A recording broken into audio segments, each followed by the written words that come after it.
السلام عليكم ورحمة الله وبركاته. نحمده ونصلي على رسوله الكريم أما بعد.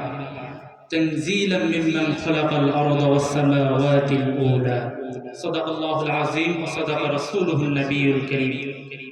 ইতিহাস ঐতিহ্যের লালনভূমি আমার প্রিয় জন্মভূমি ১,৪৭,৫৭০ বর্গ কিলোমিটারের ছোট সুজলা সবুলা সবুজ আর শ্যামলা নানা প্রকৃতি দিয়ে গড়া বাংলার ঐতিহ্যবাহী অঞ্চল কুমিল্লা জেলার নাঙ্গলকোট থানাধীন আজকের এই অধ্যাপক মাওলানা মোহাম্মদ উল্লাহ ভূঁইয়া রহমতুল্লাহ আলাইহি মডেল মাদ্রাসা ও এতিমখানার উদ্যোগে তাফসীরুল কোরআন মাহফিলের সম্মানিত সভাপতি, আমাদের মঞ্চে ভূমিষ্ঠ রয়েছেন জননন্দিত মুফাসসিরে কোরআন আল্লামা খন্দকার মাহবুবুল হক সহ আমার সামনে নাঙ্গলকোটের দিক দিগান্ত থেকে ছুটে আসা আমার প্রাণপ্রিয় ধর্মপ্রাণ মুসলমান ভাইয়েরা, সকলের প্রতি আমি জ্ঞাপন করছি মোবারকবাদ। মামার আদেশে শুধু আদেশ পালন করার জন্য দাঁড়িয়েছি, আপনাদেরকে একটু কষ্ট দিচ্ছি।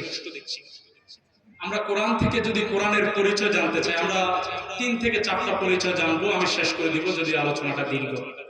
আমরা কোরআন থেকে কোরআনের 3 থেকে 4টা পরিচয় জানবো, সকল পড়ুন ইনশাআল্লাহ। আমরা যদি কোরআন থেকে কোরআনের পরিচয় জানতে গিয়ে যদি কোরআনকে প্রশ্ন করি, কোরআন তোমাকে কে নাজিল করেছে, কোরআন জবাব দিবে তানজিলাম মিম্মান খালাকাল আরদা ওয়াস সামাওয়াতিল উলা। আওয়াজ করে বলুন তো, আসমান সৃষ্টি করেছেন কে? আসমান যে আল্লাহ সৃষ্টি করেছেন, জমিন যে আল্লাহ সৃষ্টি করেছেন, আমি কোরআনকে সে আল্লাহ নাজিল করেছেন। আমরা জেনে গেলাম আমাদের আজকের যে তাফসীরুল কোরআন মাহফিল, যে বইটাকে নিয়ে, সেটা হচ্ছে আল কোরআন, কোরআনুল মাজিদ। এই কোরআনুল মাজিদ সৃষ্টি করেছেন আসমান আর জমিনের রব, তিনি কে? আমরা যদি কোরআনকে জানতে গিয়ে যদি কোরআনের কাছে প্রশ্ন করি যে কোরআন তুমি কার উপরে নাজিল হয়েছো, কোরআন আমাদেরকে জবাব দিবে মুহাম্মাদুর রাসূলুল্লাহ والذين معه أشداء على الكفار رحماء بينهم। কোরআন আমাদেরকে জবাব দিচ্ছে আমি মুহাম্মদ সাল্লাল্লাহু আলাইহি ওয়াসাল্লামের উপর নাজিল হয়েছি। যে নবীর প্রতি কোরআন নাজিল হয়েছে তিনি ছিলেন কাফেরদের ব্যাপারে বজ্রকঠোর, আর মুমিনদের ব্যাপারে ছিলেন পুষ্পকমল। আল্লাহ রাসূল সাল্লাল্লাহু আলাইহি ওয়াসাল্লামের পরিচয় দিয়ে আরেকটা পরিচয় দিচ্ছেন, তিনি ছিলেন মুমিনদের ব্যাপারে পুষ্পকমল আর কাফেরদের ব্যাপারে বজ্রকঠোর। কথাটা কার? সবাই বলতে হবে কথাটা কার? কোরআনকে যদি পরিচয় জানতে গিয়ে যদি কোরআনকে জিজ্ঞেস করি, কোরআন তুমি কোন মাসে নাজিল হয়েছো, এরকম একটা প্রশ্ন করা যায় কি যায় না? আমরা যদি কোরআনের কাছে প্রশ্ন করি, কোরআন তুমি কোন মাসে নাজিল হয়েছো, কোরআন জবাব দিবে বাল হুয়া কুরআনুন মাজিদুন ফি লাওহিন মাহফুজ। এটা একটি আমি প্রথমে একটু ভুল বলে ফেলেছি, এটা হচ্ছে কোরআনের বাড়ি। কোথায়? আমরা যদি কোরআনের কাছে প্রশ্ন করি, কোরআন তুমি এই পৃথিবীতে আসার আগে তুমি কোথায় ছিলে, কোরআন জবাব দিয়েছে বাল হুয়া কুরআনুন মাজিদ ফি লাওহিন।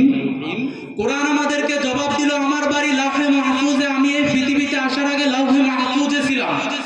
আমরা যদি কোরআনকে প্রশ্ন করি, কোরআন তুমি কোন মাসে নাজিল হয়েছো, কোরআন জবাব দিবে শাহরু রমাদানাল্লাযী উনজিলা ফীহিল কোরআন। কোরআন আমাদেরকে জবাব দিচ্ছে আমি রমজান মাসে নাজিল হয়েছে। আমরা বললাম যে রমজান তো 30 দিন, তাহলে তুমি দিনে নাজিল হয়েছে না রাতে? কোরআন বলছে ইন্না আনজালনাহু ফী লাইলাতুল কদর, আমি লাইলাতুল কদরের রাতে নাজিল হয়েছি।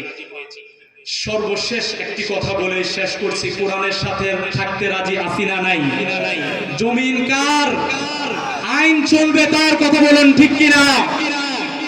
আজকে আল্লামা খন্দকার মাহবুবুল হক তিনি এই এলাকার সন্তান, কিন্তু নাঙ্গলকোট সহ বাংলাদেশের অনেক জায়গায় তাকে ঢুকতে দেওয়া হয় নাই, কারণ তিনি আল্লাহর কোরআনের কথা বলেছে। কথা বলেন ঠিক কিনা? আমরা আর এরকম চাই না আল্লাহর কোরআনের জান্ডা বাংলাদেশের প্রতিটি জায়গা উড়ুক, আমরা চাই কি চাই না? যতগুলো কথা বলেছি কোরআন এবং সুন্নাহর আলোকে বলেছি, বানিয়ে বলি নাই। তারপরে মনের অজান্তে যদি মিস ইনফরমেশন বের হয়ে যায়, আল্লাহ তাআলা আমাদের স্মৃতিপট থেকে উঠিয়ে দিক। সত্য সুন্দর কল্যাণকর হকের পক্ষে যতগুলো কথা বলেছি আল্লাহ তাআলা আমাকে তো আমল করার তৌফিক দান করুন। মুবারকবাদ জানাচ্ছি। আবার দেখা হবে কোনো তাফসীরুল কোরআন মাহফিলে। আসসালামু আলাইকুম ওয়া রাহমাতুল্লাহ।